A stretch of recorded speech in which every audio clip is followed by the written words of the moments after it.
Actually, I think it's howdy all y'all. Yeah, because you're more than 5. So we're learning to speak Texan Texas because grammar. we are going to Texas. Heading out to Aggie Land to visit Texas A&M. We're going to be with our sisters. Yeah, they're in Texas, and we're going to be hanging out in the Catholic Student Center. Check us out. All week. We'll be there all week. Exactly, so tweet us if you want. Or if you're in Aggie Land, stop by and look for the girls with the blue sweater vests on. We will be there. So I think last week we left off with Jeff's question because it was super deep and awesome. So we're going to start off now with part 2 of Jeff's question. It's going to be great.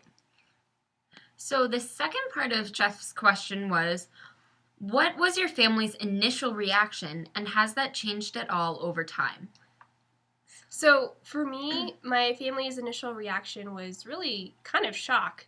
I was a regular high school student at the time, and when I talked to my mom about it, she kind of had a lot of stereotypes about what religious life was, so for good reason, she was like, whoa, pause, rewind. No, you're graduating high school, first of all, and you're going to college. And talk to me when you're 25, 28, no, actually 30. Come back and talk to me when you're 30 and you know what you're doing with your life. But for me, that wasn't a good enough answer. The desire continued to be there, and I wasn't afraid to explore it. So I started asking questions to my parish priest and different stuff. So that initial reaction was, whoa, hold on, no. But the next part of the question, did it grow over time? And that was really the beauty of these last, I guess, 6 to 8 years that my parents have been aware that I was discerning and then entering religious life, is that as I grew and I was able to communicate that joy and that beauty and that desire to be religious, they were able to see that in me, and they were able to grow too. So as the grace was there for me, I was able to communicate that grace to them slowly over time. And actually, they just visited about a week ago. Yeah, and it was really fun. The convent for the first time experience. All right, here's all the nuns. Go! And they did pretty well. They did. Actually super impressed. They were really laid back. The sisters are great and like family, and so to see me comfortable and them comfortable was just such a gift. Yeah, it was really fun. And the sisters thoroughly enjoyed having her family, and it was we cooked really for great, the sisters, so we're able to bring some of our familyness to like our little Pauline family, and it was just good just to share. It's like foretaste of heaven, like heaven's gonna be like this, everyone's gonna be together. Anyway, I get excited about food in heaven a lot. So lots of food. I know. So next question. Sarah asked, what was the biggest adjustment, there we go, or the hardest thing? So, my real hardest thing to do was going from being the oldest in my family to being the very youngest in the community. That was a weird, hard adjustment.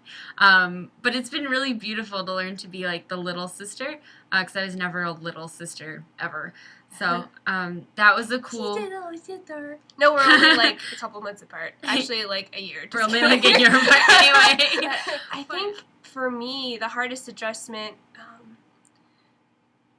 is just, I don't know, just this beautiful gift of like getting used to the rhythm. And at first, it was so good. You're like, Jesus, like I have all this time with you. But it's like this adjustment of like, oh my gosh, my life is getting in a different pattern, because I was in college life, so I was up till like 2 and getting up at like whenever I had class and then going back to sleep. So I didn't really have a pattern. Yeah. And there's very much a pattern here. And it very much is a pattern, and Chelsea knows I'm kind of like all over the place all the time, which is good with the creativity and the things, but like getting used to like a rhythm and like seeing the great, actually it's like pro-con, like definitely hard adjustment, but in the end definitely a real gift.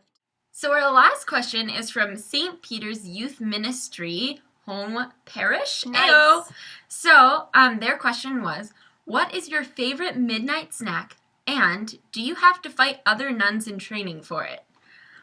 Well, to answer that question, you said, what's my favorite midnight snack? Let me explain to you that in the convent, 9 p.m. is like midnight in convent time. So midnight, 9 p.m.